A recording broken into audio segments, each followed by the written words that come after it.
আপনার হাতে অনেক ক্ষমতা আছে, আপনি অনেক টাকার মালিক। কি ভাবছেন আপনার হাতে যেই ক্ষমতাটা আছে সেই ক্ষমতাটা কি চিরস্থায়ী, নাকি পৃথিবীতে আপনি যে জন্ম নিয়েছেন আপনি কোনোদিন মরবেন না? দেখেন, আজকে একটা কথা বলি, এই যে আমার পাশে কত বড় একটা বিশাল বড় দেয়াল দেয়া আছে,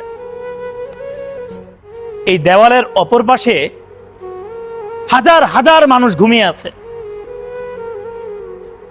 এই মানুষদেরও একটা সময় অনেক ক্ষমতা ছিল, তারাও অনেক টাকার মালিক ছিল, তারা অনেক প্রভাবশালী ছিল, কিন্তু আজকে তাদের খোঁজ খবর নেওয়ার জন্য তার পরিবারের সদস্যগুলো পর্যন্ত পাশে নাই, তারা এখানে ঘুমায় আছে। আপনার হাতে ক্ষমতা আছে বলে আপনি মানুষকে মানুষ মনে করছেন না। স্বাধীন দেশ হিসাবে, স্বাধীন দেশের মানুষ হিসাবে মানুষগুলা যদি কোনো আন্দোলন করে, আপনার হাতে ক্ষমতা আছে বলে আপনি ডিরেক্ট ফায়ারের অনুমতি দিয়ে দিচ্ছেন।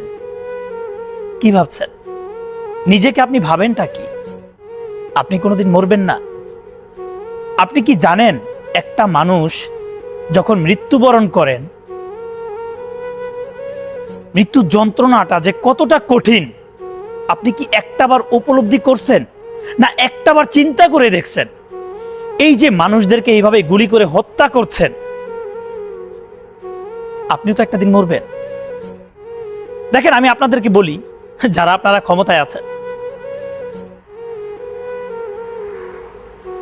আসলে একটা কথা সবসময় শুনতাম আগে, বা আমরা অনেক কথা বলে থাকতাম যে আমার কাছে টাকা থাকলে বা আমার কাছে ক্ষমতা থাকলে আমি এইটা করতাম, আমি ওইটা করতাম, আমি মানুষের ভালো করতাম।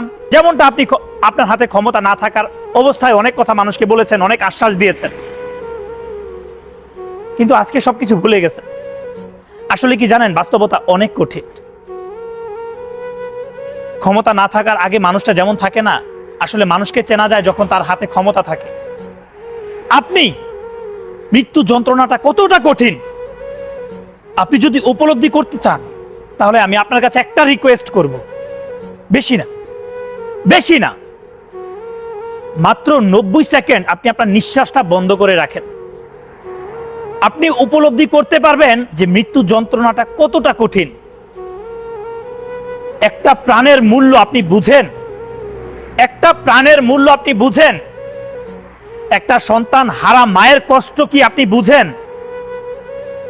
বুঝবেন কিভাবে? আপনার তো অনেক টাকা, আপনার হাতে অনেক ক্ষমতা আছে, আপনি চাইলেই সবকিছু পরিবর্তন করতে পারেন। দিনকে রাত কখনো বানাতে পারবেন? পারবেন না। আপনি নিজেকে কি ভাবেন? দেখেন, আজকে ক্ষমতার বলে আপনি যা করছেন, কালকে সেই ক্ষমতাটা থাকবে না। এখনো সময় আছে, মানুষের কষ্টগুলো একটু বুঝার চেষ্টা করেন। সন্তান হারা মায়ের কান্না ভেজা চোখের পানির মূল্যটা একটু দিতে শিখেন। এই যে আন্দোলন চলছে, কত মায়ের সন্তান যে এই আন্দোলনের মধ্যে শহীদ হয়েছেন, কেউ এটা এখন পর্যন্ত নির্ধারিতভাবে বলতে পারবেন না, কেউ বলতে পারেন না। আপনি চেয়ারে বসে অনেক বড় বড় কথা বলে যাচ্ছেন। আমি আপনাকে বলছি এখনো সময় আছে।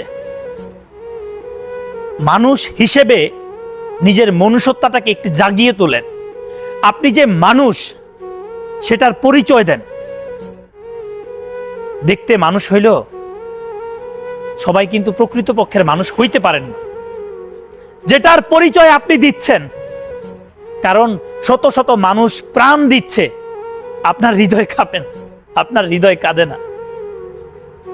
একটা কথা বরাবরের মতো আবারও বলবো, যার যায় সেই বুঝে কষ্টটা কতটুকু। আপনি বুঝবেন না।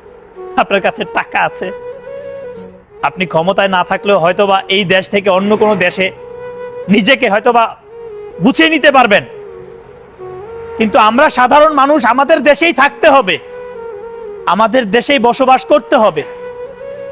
কে আসলো কে গেল, কার কাছে ক্ষমতা আছে সেটা দেখার কোনো টাইম নাই, কোনো সুযোগ নাই, কোনো ইচ্ছা নাই আমার। সাধারণ নাগরিক হিসাবে, স্বাধীন দেশ হিসাবে আমি দেশের শান্তি চাই, আমি দেশের শান্তি চাই। একটা বার, শুধু একটা বার ওই উপরের কথা চিন্তা করেন, আপনিও কিন্তু যাবেন, আপনিও মরবেন। এই যে টাকা পয়সা আভিজাত্য যত কিছু আছে থাকবে না, থাকবে না। আপনি এই যে এইখানে এই মানুষগুলা শুয়ে আছে, তাদের মতো আপনিও একটা সময় এভাবে শুয়ে থাকবেন, আপনার আত্মীয় স্বজন পাশে কেউ থাকবে না, কেউ থাকবে না। আল্লাহ হাফেজ, আসসালামু আলাইকুম, ভালো থাকবেন সবাই।